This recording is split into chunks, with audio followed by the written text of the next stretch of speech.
What's the best province to retire in? How big of an impact does the province that you live in have on your retirement plan? Turns out it's quite big, $500,000 type big. Depending on your situation, your goals, the province that you live in can have a huge impact on your retirement plan. Often you'll see generic retirement advice in videos like this, blogs, podcasts, and they might talk about the 4% withdrawal rule, RSP to RIF conversion timing, CPP or OAS start age, but this is always very generic advice. And what we want to highlight in this video is that unless you have a specific plan that's tailored to your situation, where you live, your spending, your different assets, where they are, your retirement plan is always going to be a little bit wrong. If the impact of where you live can be $500,000 or more, then imagine how other assumptions could impact your retirement plan. So what is the best province to retire in? Well, in this video, we're going to compare 5 provinces. We're going to look at BC and Alberta on the west coast. We're going to look at Ontario in the middle. We're going to look at Nova Scotia and New Brunswick on the east coast. We're going to be comparing those 5 provinces using the exact same situation. So same assets, same income, and same spending goals, but we're going to look at the different tax and benefit rates across those 5 provinces. We're assuming the same spending across each scenario. So we're assuming that they're adjusting their lifestyle depending on where they live. So maybe in Alberta, they have a large single family home. Maybe in BC or Ontario, maybe that's a smaller home, a townhouse or a condo. Maybe in Nova Scotia or New Brunswick, they own a vehicle. Maybe if they live in the GTA, they don't have a vehicle. They're spending more on housing. So we're assuming the total spending is the same in each scenario, but maybe their lifestyle is a little bit different. So they're adapting their lifestyle for the level of spending that they have. Now, there are, of course, a lot of other nuances when it comes to where you live and the impact on your financial plan. It also will depend on how much you have in assets. Tax rates vary by different levels of income. And so in this situation, we're going to show you an example that has almost $500,000 difference. This could be different depending on your assets and income in retirement. Let's start off by meeting who we're going to be working with here. So let's take a look. We've got Jennifer and Michael. Jennifer and Michael are 53 and 52. They're retiring at 55 and 54. Let's take a look at their assets here. So at retirement, they're going to have about 1.155 million in financial assets at retirement. So we've got 200,000 in a TFSA. We've got about 507,000 or so in a non-registered account. And we've got about 443,000 or so in the registered accounts. Now, overall success rate, not bad, 71%. But let's see how this changes depending on the province that we're in. Oh, spending. Let's take a look at spending. So they want to spend $80,000 a year in early retirement and about $71,000 a year in later retirement. So they've got about 1.155 million, spending $80,000 in early retirement, $71,000 in late retirement. Now let's take a look at the West Coast first. Let's start with BC and see how each province performs with the exact same assumptions. So let's flip over to BC here and let's take a look at the results. We've got after-tax estate value 1.927 million, 78% success rate, lifetime tax of about 242,000. Overall success rate, it looks like the first major chance of running out of money is age 82 in BC. So the first major chance, the 10th percentile, 82 is the age. Now let's see what this looks like if we flip over to Alberta. So let's flip over to Alberta. So here, slightly lower after-tax estate value, 1.894 million, so about 30 grand or so less than BC. 77% chance of success, so slightly lower. Lower tax, so there must be more benefits in BC. So 220,000 in overall tax in Alberta. So lower tax, but not a better overall estate value. And let's see success rates. So the first major chance of running out of money, age 80 in Alberta. So that's 2 years earlier. I think it was 82 in BC. Now let's flip over to Ontario and compare, see how Ontario compares to the West Coast. So let's go over to Ontario here. Ontario's lower estate value, higher tax, 266,000 total tax, 1.861, 1.862 in total after-tax estate value, slightly lower success rate, 76%, and first major chance of running out of money is age 79 here. So earlier than BC. BC was 82. I think Alberta was 80.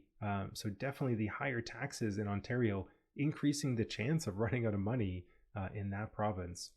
Now let's compare to the East Coast. Let's take a look at New Brunswick first. So let's switch over to New Brunswick here. Oh, big impact. So higher tax, so 2.93, lower after-tax estate value. So losing that tax means we're losing a lot of compounding over time. Not big registered account here, so that's probably impacting the overall tax. 69% success rate, so that's going down. And the first major chance of running out of money is age 76. So we had age 79, I think, in Ontario, age 80 in Alberta, 82 in BC. Definitely the West Coast is looking better at the moment, but let's see what Nova Scotia looks like. Let's flip over to Nova Scotia. So let's flip over to Nova Scotia here. We've got more tax, 337,000 in total tax, 1.567 million total estate value, 64% success rate. So significantly more tax in Nova Scotia than any other province, and that really impacts the success rate. So the first major chance of running out of money is age 73. Compare that to age 82. All the other financial information is the same spending, same overall assets, same home value, everything's the same. But age 82 for BC, age 73, first major chance of running out of money, and significantly more tax. I think Alberta was the lowest at 220. But let's maybe take a look at the compare tab. Let's see a summary of all these scenarios side by side. So let's flip over to compare here. I'm going to hide the first scenario, the base scenario. Let's take a look at these different provinces. So BC is definitely on top. So we've got BC, 1.926 million in overall estate value. Next, very close behind is Alberta. So Alberta's pretty darn close here, 1.894 million. And Ontario is pretty close as well. We've got a 1.861, 1.862. So those three provinces, top three, pretty darn close. New Brunswick's quite a bit lower, 1.7 million, about 150 grand less than Ontario. And Nova Scotia, big impact. So that's 1.5 versus the top 1.9, almost 400 grand. So not quite $500,000, but all the same income and assets, all the same assumptions. 1.1 million. 1.155, I think, in total financial assets, but over time, almost 400 grand impact on their estate value. Let's take a look at the details here in the table, see if we can see what is maybe driving that. So definitely a difference in plan funded. We've got Nova Scotia, the lowest plan funded ratio, just because of all the extra tax. We can see the tax here, 337,000. Yeah, Alberta's definitely the lowest here at 220. BC's next, then we've got Ontario, then New Brunswick, but Nova Scotia is definitely the highest in overall tax. As a result, the lowest in overall estate value and the lowest in terms of success rate as well. So just significantly harder in Nova Scotia due to the higher tax on the same retirement income, same assets. We're just taking that same situation, same spending, same assets, and moving it between different provinces. So you can see how big an impact even this one assumption has on a retirement plan. It's massive, almost $400,000 in terms of impact. And that's just with 1.1, 1.2 million in financial assets. Imagine you had 1.5 million or 2 million in financial assets, the impact would be even larger.